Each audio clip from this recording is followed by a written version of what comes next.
Do you want to do an intro? Yeah. Okay, you can go ahead. Hello, people of Western Kentucky. This is Makayla and Storm. Why do you think this is funny? Why Western Kentucky? Oh. Okay, let me tell you. Wait, what does Emily say? Hello to our loyal fans. Okay.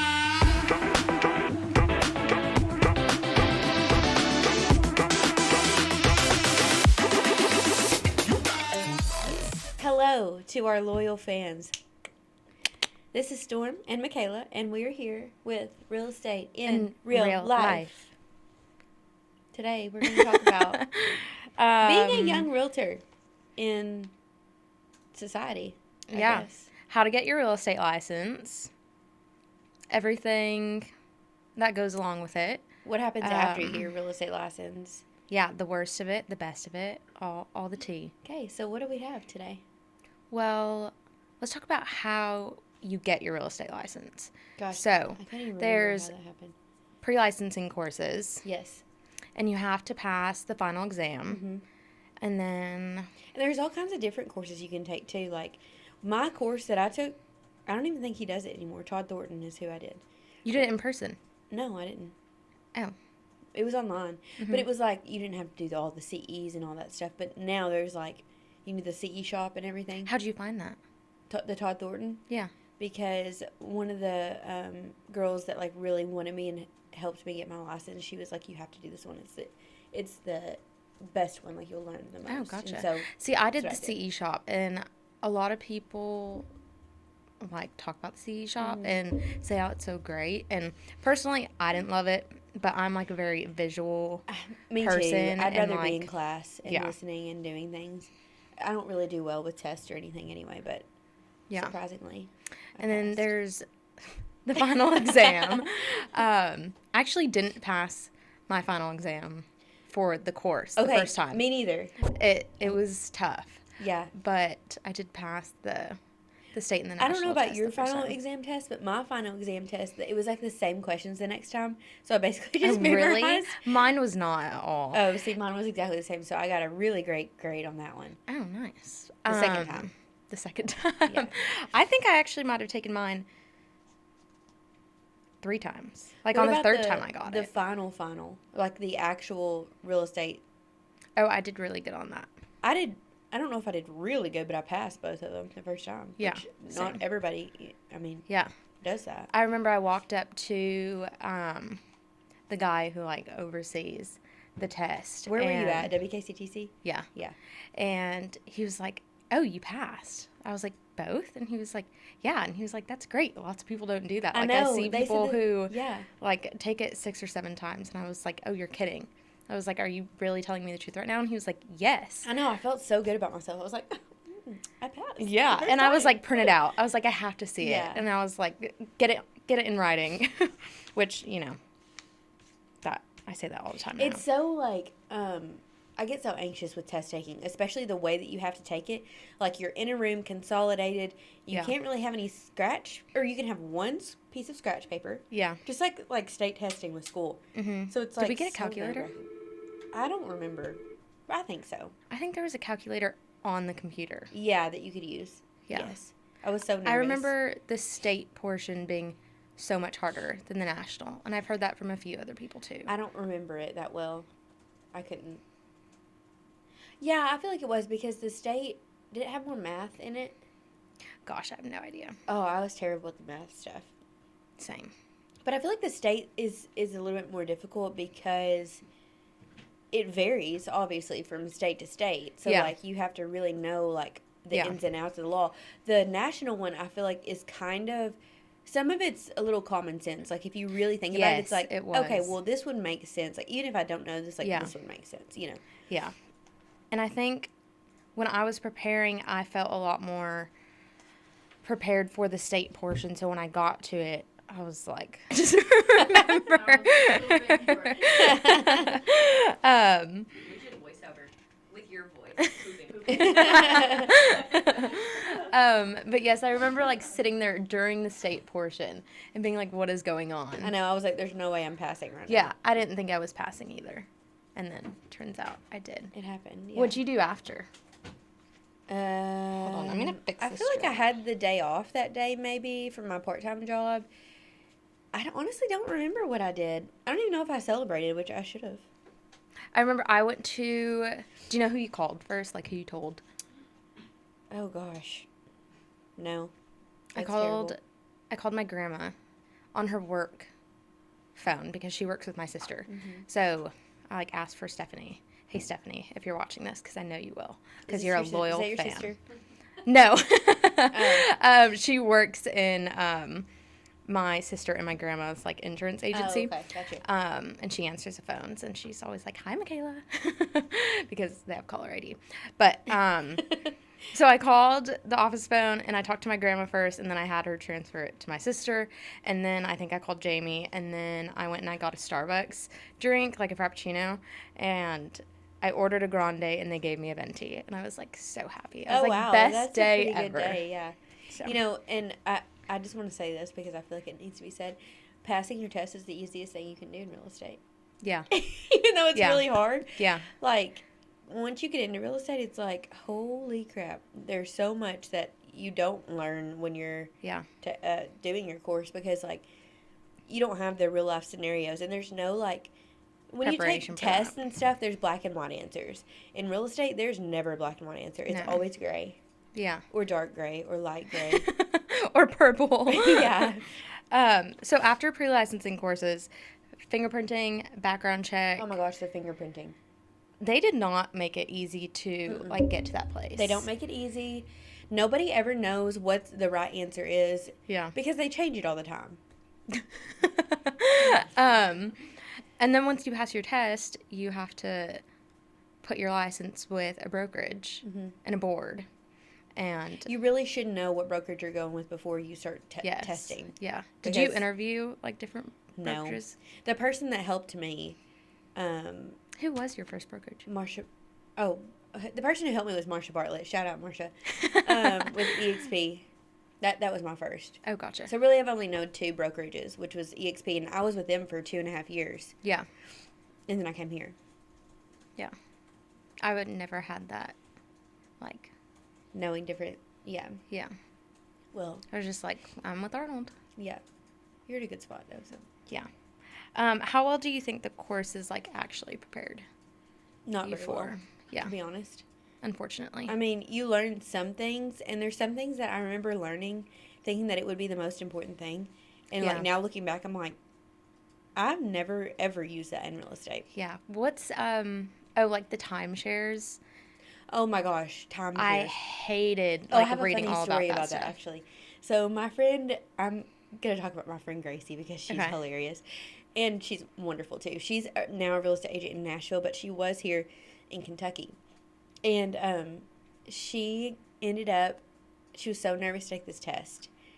She's not the best test taker. She gets really, really nervous. And so she was studying her butt off for this.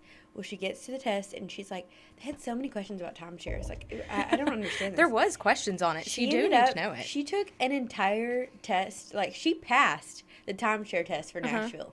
What? Not real estate test. Like, just the timeshare test. They have an individual test for that? I guess you have to be, like, certified in that. But she was like, I passed the test, but it was a test, number 1, I didn't study for at all. And number 2, I didn't need at all. So I just thought that was funny. Did she do anything with it in Nashville? No. That's interesting. Yeah, I know. I wish there was a separate test or just, like, course for commercial.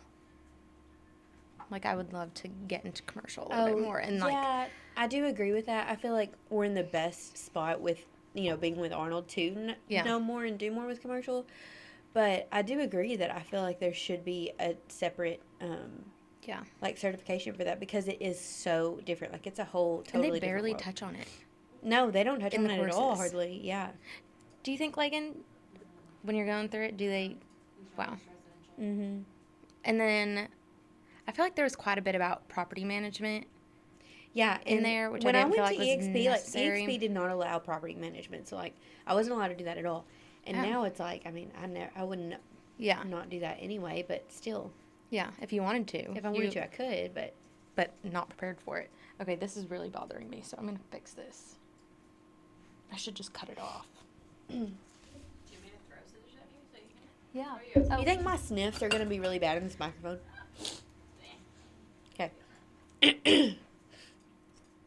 I'm working late. Why did I just put that in there? Because I... Just hide it. What's something you didn't expect about this career before you got licensed? How hard it would be. Really? Yeah. You thought it was going to be easy? Kinda. I think everybody thinks it's going to be easy. Oh, I didn't. Which you had Jamie to prepare you for that. Yeah, but I mean, I did like a lot of due diligence before I even bought my courses because, one, I was broke. So... Well, me too. I like didn't want to buy what was it, $500, $600 course if it wasn't something that I was going to commit to. See, I'm much of a like, okay, this might work out. I'm going to jump off this cliff and just go. So that's kind of what I did. Yeah. Thankfully, it worked out. And when I like doing something, like I'm a really hard worker and I will go for it.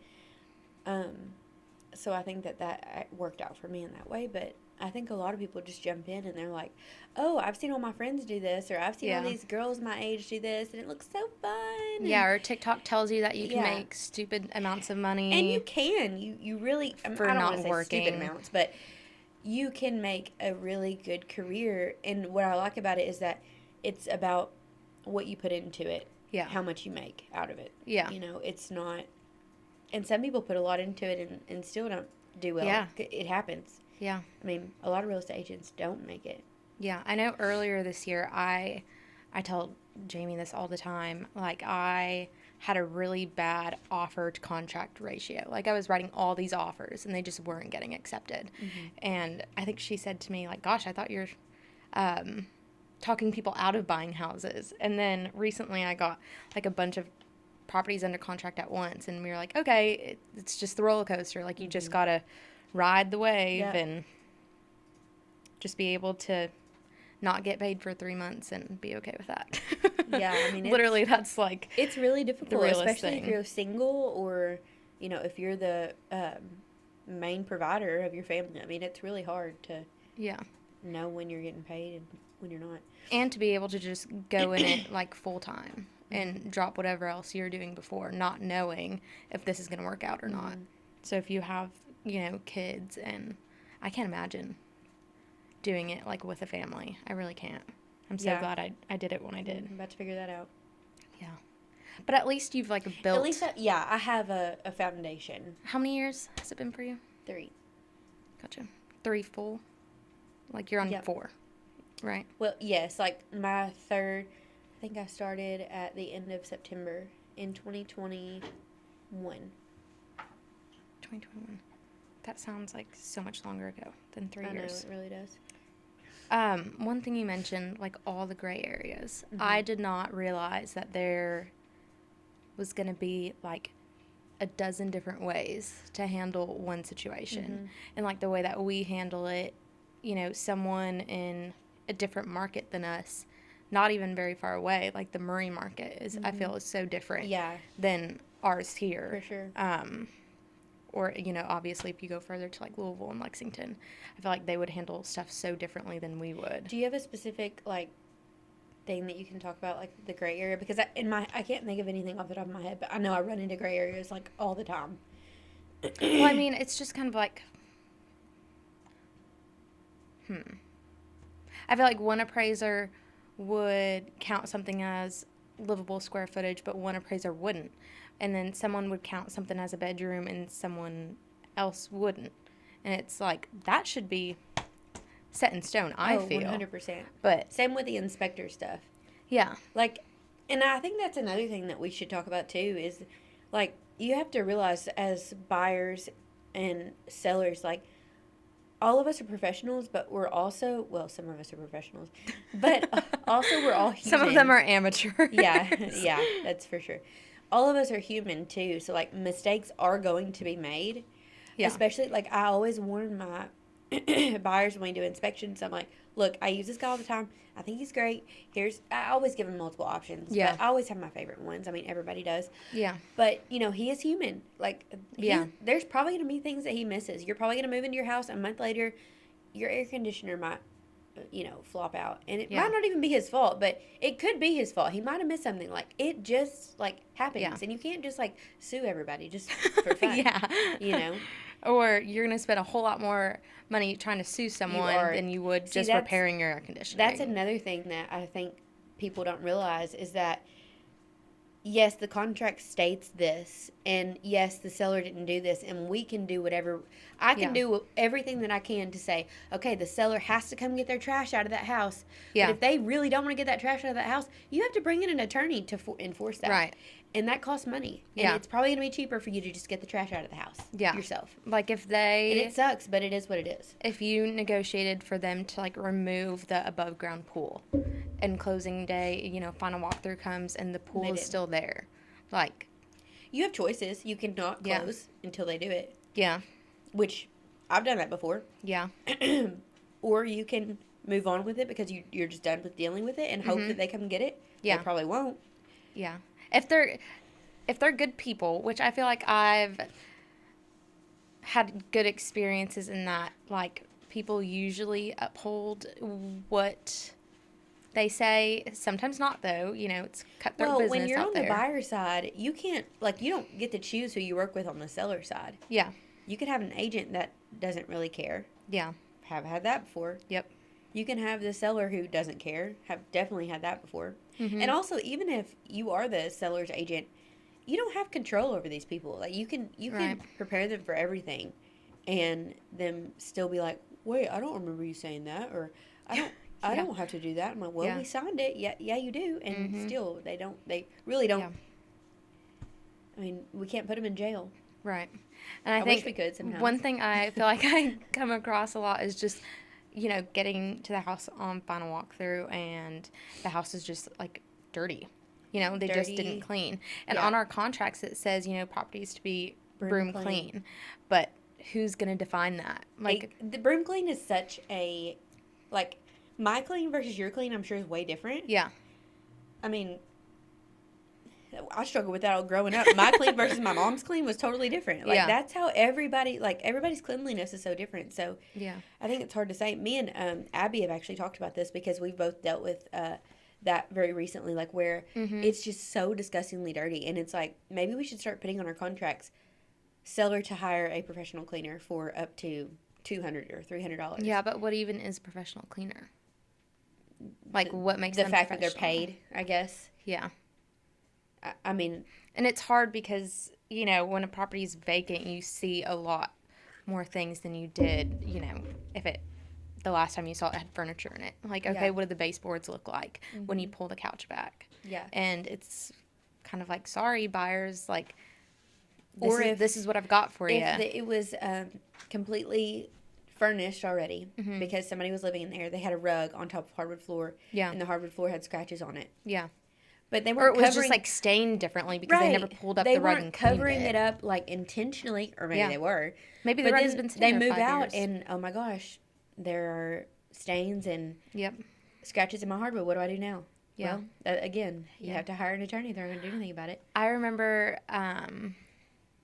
one of my first properties that I closed, the property wasn't super clean when they saw it multiple times. And then once it was empty, I think the sellers said that they were going to have it cleaned or that they did have it cleaned and it just wasn't.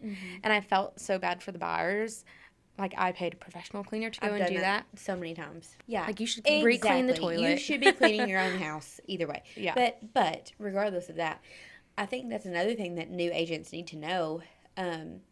There's a lot of times where you feel like you're responsible when you're really not. But most agents, I've paid for an oven before. I've paid for professional cleaning before. Yeah. I've paid for a dryer vent to go in because the sellers and the buyers wouldn't pay $300 like to make it work. And I'm like, you know what? I'm getting a decent commission. I'll pay $300. Is that our job to do that? Absolutely not. But if you, your goal is to get this to close and your buyer wants that or your seller wants it to close, you start to just do what is going to, you don't want to be underneath, right. But, and I think it boils down to, how happy you want your client to be at the end of the transaction. And, if you want them to call you back, you know, when they come to sell the house. What really sucks about when you do this, because this has happened to me, you know that there's some people that you're never going to make happy. Right. Period. Yes. And so, there's just unhappy people out there. And so sometimes you just have to be like, okay, I just want this to close. I want to be done with this. I don't want to have to deal with this seller again because they're so hard to deal with. And you just say, you know what, I'll pay for it. You know they're not going to call you back. Mm-hmm. You know they're not going to refer you. Yeah. That's fine. Yep. I had a property recently that didn't appraise, and it's off market, and the appraisal gap wasn't very large, and it boiled down to, you know, we did all the things to try to close that gap, but it boiled down to that the seller had to lower the purchase price significantly to him. Oh, they did do that? Yes. I mean, that was the last option. Mm-hmm. Or, you know, we were just going to void the contract because the buyers couldn't come up with the additional funds. And, you know, at that point, he was taking such a cut that I felt the need to cut my commission. And I, so many times, was like, okay, I should offer to cut it. But I have worked so hard on this transaction, you know, and really I'm already getting less than I should be. Mm-hmm. And I think, you know, just talking to future agents out there, or maybe agents, you know, who are in the business now, it's like we're not always responsible for all those things, and like we deserve our commission. We do deserve our commission, 100%. Yeah. I mean, there's definitely times where I've had a big commission and it was like the easiest transaction ever, and I feel like I didn't work for it. But all those times where I had a small commission and the small commissions you work way harder for than the big ones. Mm-hmm. And like that, it just washes. I think it's like totally even. Yeah. What do you think has been the hardest part of the career so far? Did I already ask that? I'm pretty sure you did. Okay. Moving on. Maybe not. Oh, wait. I don't know. I don't think. Okay, wait. Any advice for someone working to get their license today? Don't get your license. I'm just kidding. Lagan's like, what? I'm just kidding. It's a great career. Did I ask that one? I think I might have. The advice? It's okay. I don't think so. No, I don't think so. Let me think. Do you have it? I mean, find a good mentor. Because, like we said, the courses is not enough in no way. And I got really lucky to have a good mentor, because I seriously can't imagine doing it without one. Like, I would just not know. And I think the biggest thing to me, well, I knew that I needed a mentor before I even bought my courses, because like I said, I did a lot of due diligence, and so I like started looking for a mentor, just, you know, scanning Facebook and, you know, different websites and stuff like that, like while I was doing my courses. Where was I going with this? Find a good mentor. Pause. I was talking about. This is a redemption, by the way, from Jordan saying that I'm the hardest to film with. I watched that again the other night, and I always die laughing at that part. But honestly, I'm just proud to have an honorable mention in the pod. So. No, you're great, but you just like full sentences, and it's just like literally what I just did now. I'm like, oh. You've talked in so many TV shows your whole life, and then it's just like. But, yeah. Yep. And also kudos to Jordan for just putting me on the schedule to do this, because she knows that I would never voluntarily to do this podcast. She was like, you're filming this day at this time. Find a topic, find a partner, figure it out. Yeah. And I was like, oh. When I texted you yesterday, I was like, I know she's already this is just like we're checking in to make sure she's I was going to text you and be like, what podcast? Be like, what are you talking about? You're lying. Yeah, because I never would have voluntarily signed up for this. But we are here. Real estate in real life. You're doing a great job. Okay, is there something you wish the general public knew about our career? And just, like, everything that we do. Yes, mainly. She's like, yeah, I have a lot of things, actually. I do have a lot of things. One of the most important things is that we work for free a lot. Okay?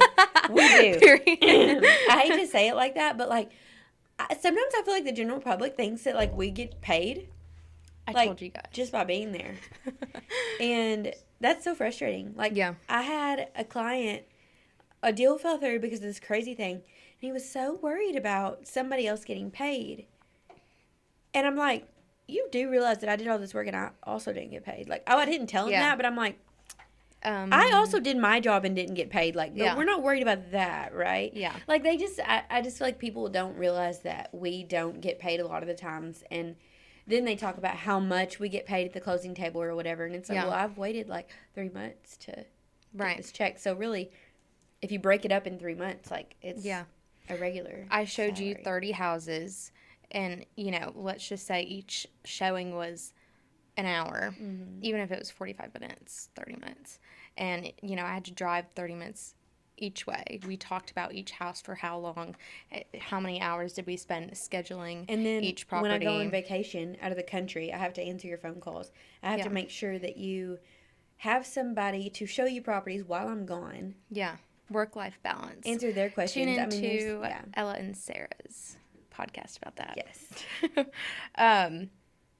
One thing I want the general public to know. Buying a house is not easy. It's not supposed to be like the most stress-free thing in the world. Even with a realtor, it's not. Yeah.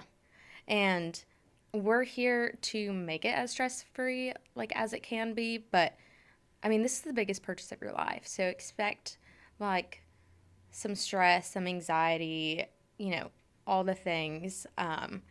The lender's going to ask you for an arm and a leg and your firstborn. But again, we're here to make it as smooth as possible. But, you know, not every house is new. Sometimes they're a little quirky and they have a few creaks. And even if the house is perfect, like there's going to be a bump in the road somewhere.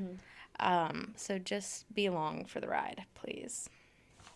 Also, we are not car salesmen. Smellsmen. Smellsmen. We are not car salesmen, and we actually do care about you. Yeah, I think that's a huge misconception. Yeah. Like, people think we force them into buying a house. Yeah. I'm like, I did not. You called me. Yeah. I did not knock on your door and ask if you want to go buy another house. And if I did... I might knock on your door and see if you want to sell your house, but I'm not asking you to buy one. Yeah.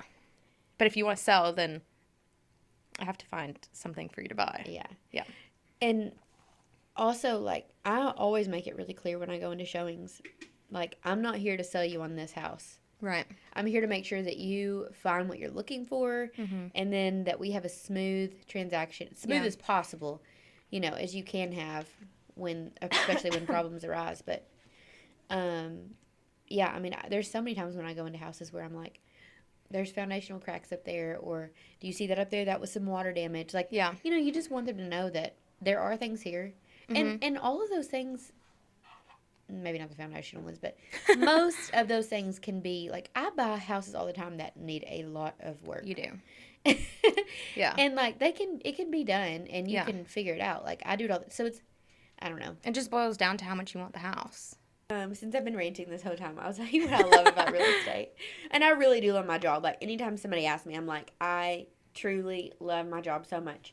Number one, the relationships that I get to make. Amen. In this realm. I mean, like, I would have never put myself out there the way that I have with real estate if I wouldn't have been in real estate. I mean, like, I go to events by myself, and I thrive there because I know a lot of people. And at first you won't, but you'll get to the point where, like, it's empowering to go into a room and know everybody that's in that room and be able to bebop around and, like, say hi to everybody. So that's one thing that I love about real estate. Or if you don't know everyone in the room and just have, like, the social skills, you know, from working in real estate and meeting strangers every day to, like, be able to find someone to talk to. And that will get easier too. It's always hard at first, but once you keep pushing yourself to do it, it gets really easy. Yeah.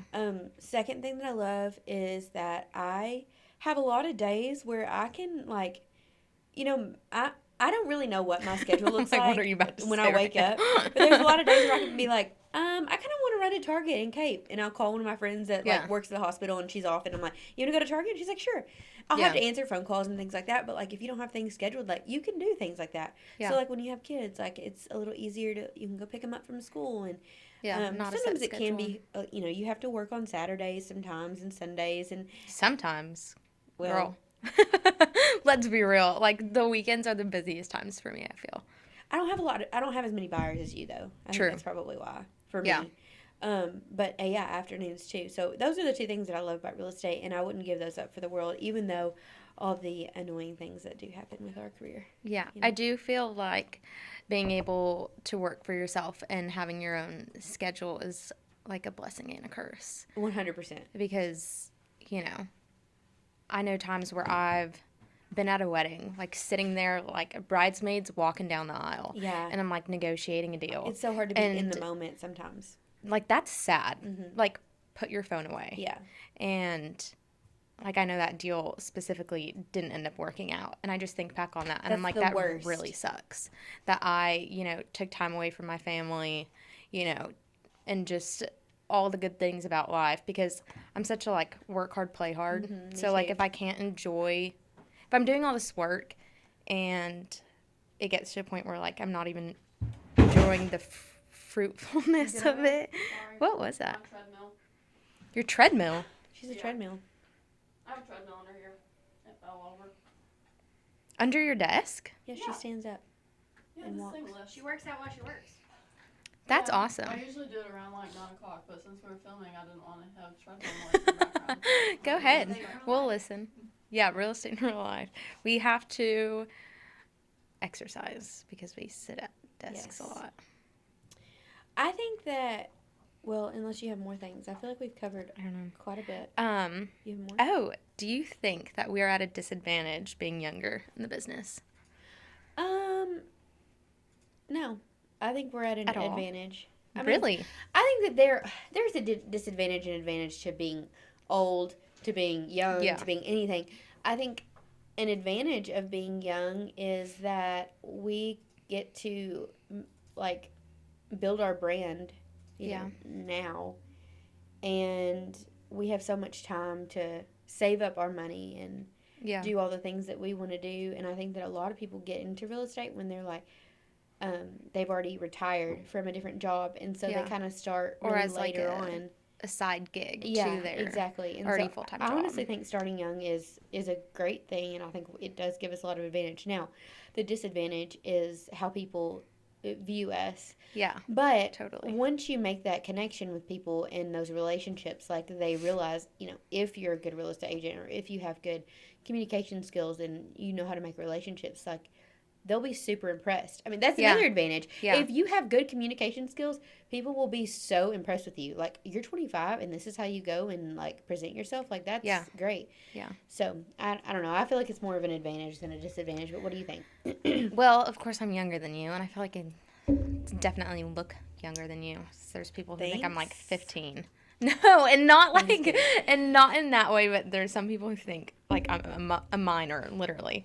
I feel like it can be harder to gain people's trust. Like, I've definitely, I was sitting in here with a client one time, really close to closing on this property, and gosh, we had worked together for a long time, and we had gone through all the ups and downs, and he was like, you know, when I first met you, older guy, and he's like, I thought you were fresh out of kindergarten, but you've been great. And he just like went on to tell me like how appreciative he was. And I agree. Like, if you can gain their trust and just show them that you're committed to them and like you're not out, you know, to hurt them, or, you know, we're looking out for their best interest, then it all works out in the end.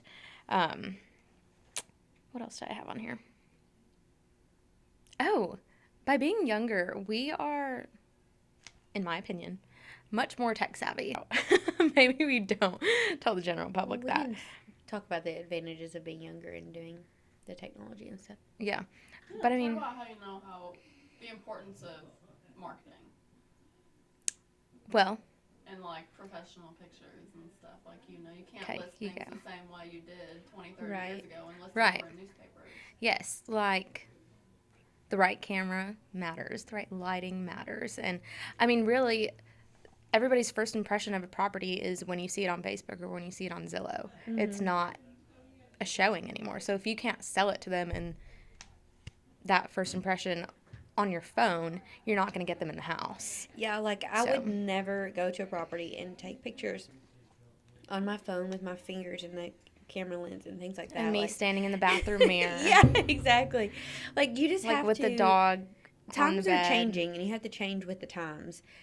And people expect good pictures. Yeah. And you want to get that emotional appeal, too, because that's how you sell these, especially residential. Like, commercial, they don't really have that emotional appeal. But for residential, like, you know, you might be able to sell a house for $10,000 more than it's actually worth because they really love it, and there's another offer on it. Forever home. Yeah, exactly. Yeah. And it really matters how you present that property.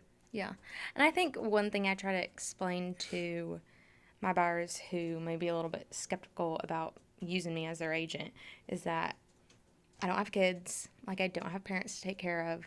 I have very few responsibilities, thankfully, so I can commit to this, you know, all hours of the day. I do have boundaries, which I'm working on this year. I feel like that's the one thing that I've learned this year is that I have to do more of, because as much as I want to, like, work and I love my job, I really do. Yes, so I'm working on setting boundaries, but I'm also in this so young so that I can set myself up, you know, for the future, and I don't have to work so hard when I'm older. But, see, now I'm blanking again. You do just stop. It's so good. It's so strong. With me having less responsibilities to kids and another full-time job or even a part-time job, I can answer a phone call at 11 p.m. Like, if you call me, I'm going to pick up because, one, I'm probably working already. And, you know, if it's a Saturday, I can go and show you 5 properties because I'm not at my kids' soccer game and birthday parties and doing all that kind of stuff. I do have a family, so I have, you know, events to attend. And I think it's important that the public, like, kind of respects our boundaries, because also one thing that Ella and Sarah touched on in the last podcast is, like, if we don't take time for ourselves, we're not going to be our best selves for our clients. We're going to resent our job, yeah. And, like, if I'm not well rested, you know, I'm not going to work as well as I should.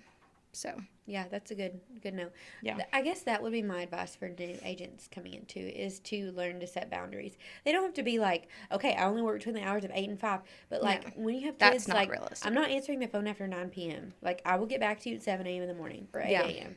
Mm-hmm. You gotta have those. Yeah. Especially when you have a family. One thing I've learned, like, because I will work really late at night, but sometimes I'm like, this can wait until tomorrow. And then there's other things that seriously can't. Like, no, I've got to get it done because I know what I've got tomorrow, and I'm not going to put that on my plate for the next day. Yeah. So it's just, I think, prioritizing and learning how you work. And once you've spent a lot of time in this job, you know how much time it's going to take you to, you know, fill out this document or do that, then you've kind of got a better gauge of, you know, how to time manage and do all that.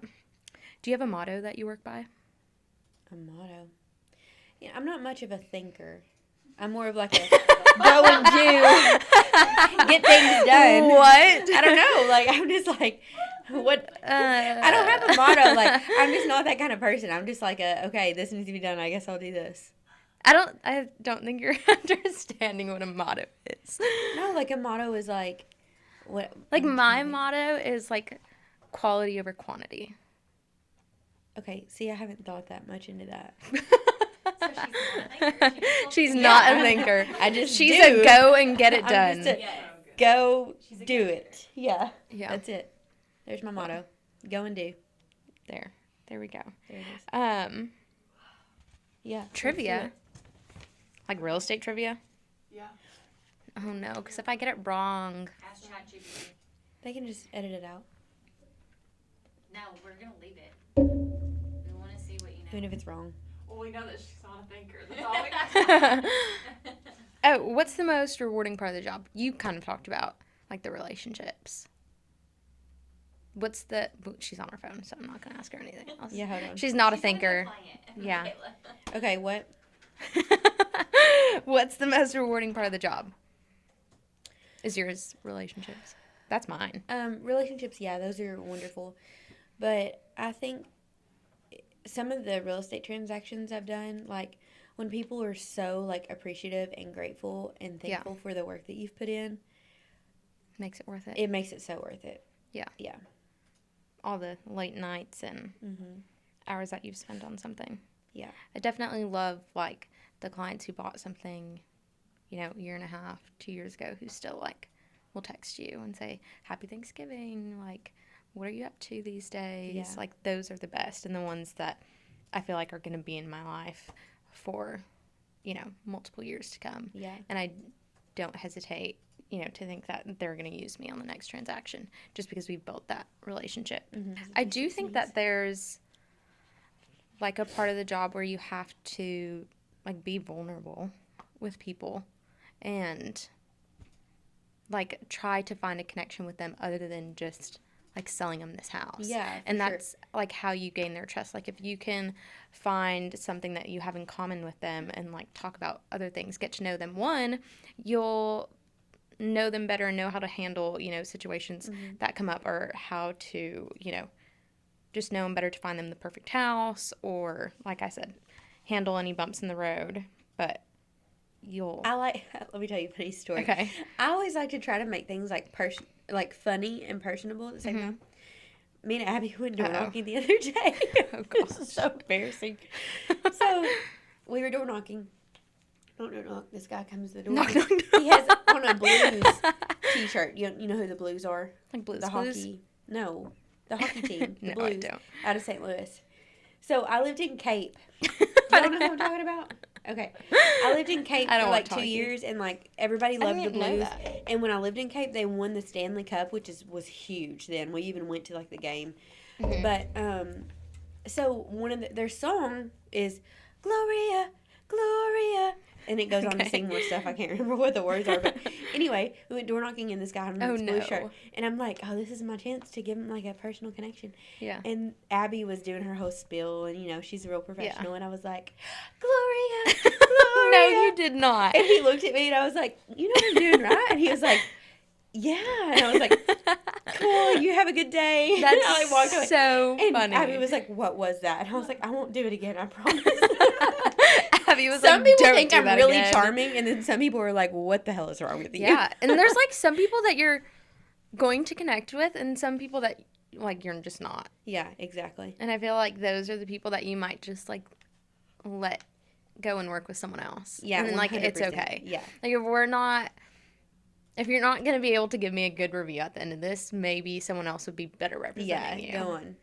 But again, it's not easy. Like, buying a house is not supposed to, or selling a house isn't supposed to be like the easiest thing in the world. Yeah, I think that's where setting expectations like a good thing. Absolutely. Meeting with people, going through all the things before you just put an offer in on something or put it on the market.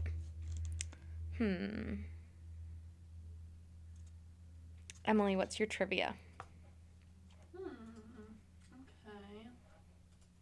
Let's see. Oh, shoot. Womp, womp, womp. These pants. Stretchy. What building, the home to a real estate empire and is named after its owner, is at 721 Fifth Avenue, New York City? Trump Tower? Wait. That was right. You're kidding. I'm so proud of myself.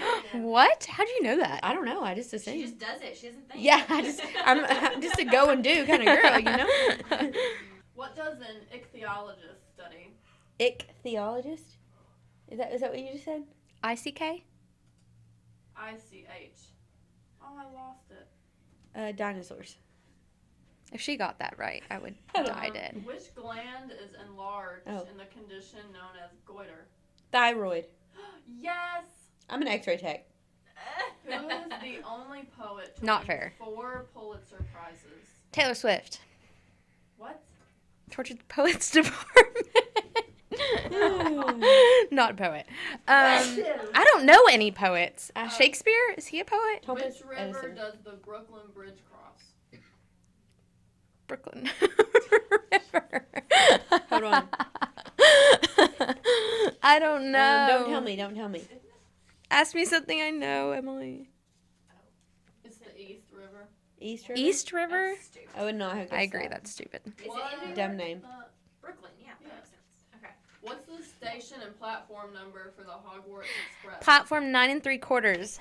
I would have What's never the known station? Station. Yeah. Hogwarts? King's Not. Cross. Oh, didn't know that one. Darn. Let's see. In 2000, who starred in the live-action remake of How the Grinch Stole Christmas? Jim Carrey. Yes. Yay! What controversial... Actually, that one's too easy. I probably won't get it.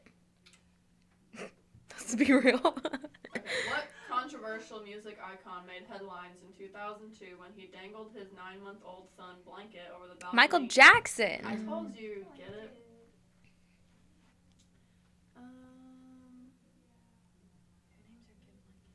Ooh, okay. Period. Okay. 50 Shades of Grey was originally created as a fan fiction for what book/movie series about vampires? Oh, Vampire Diaries? Twilight? Yes, Twilight. Oh, really? I don't know. I just guessed That's crazy. Good to know. I've seen no connection there. They're not even the same. No. That makes 0 sense. Which celebrity/socialite admitted that her early 2000s catchphrase, "That's hot," was a favorite of her sister Nikki's, but she ran with it and eventually trademarked it? Paris Hilton. Oh. So good. I would have guessed Britney Spears. I'm so bad at trivia. Y'all are doing great. What is a group of cats called? A cluster. Close. Oh, gosh. Really? A clan?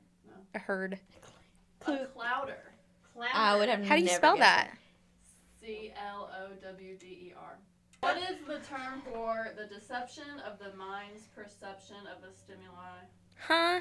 Okay, we're done. No, we have to end on a good one.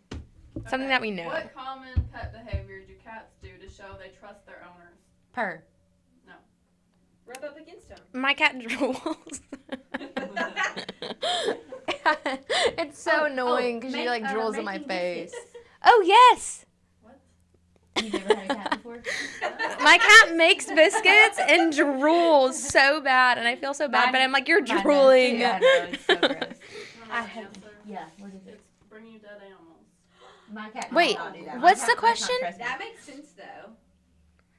When your cat trusts you, what do they do? Like, what is their behavior?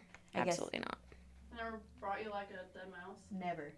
No, my cats like want to play with it. They just smack it, Ugh. and they don't catch it. I'm chills. I don't have mice. Unfortunately, I know that from experience. Catch us on the next episode of Real Estate. No. Real estate in Why do real life. Why do I always mix that up? I don't know, but you're supposed to do it with me.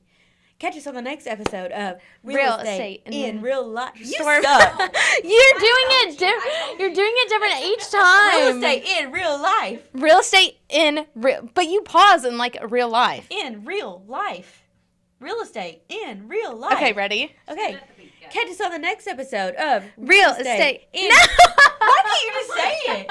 Just say real estate. You're saying it different each time. Okay. Is she not? Real estate in real life. That's what this is. Okay.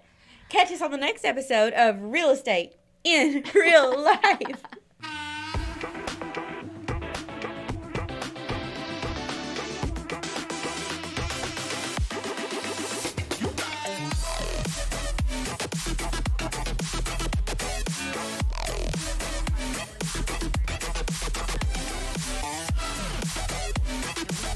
The views and opinions expressed by Arnold Realty Group or affiliated agents are their own and do not reflect the views of the podcast creators, hosts, or sponsors.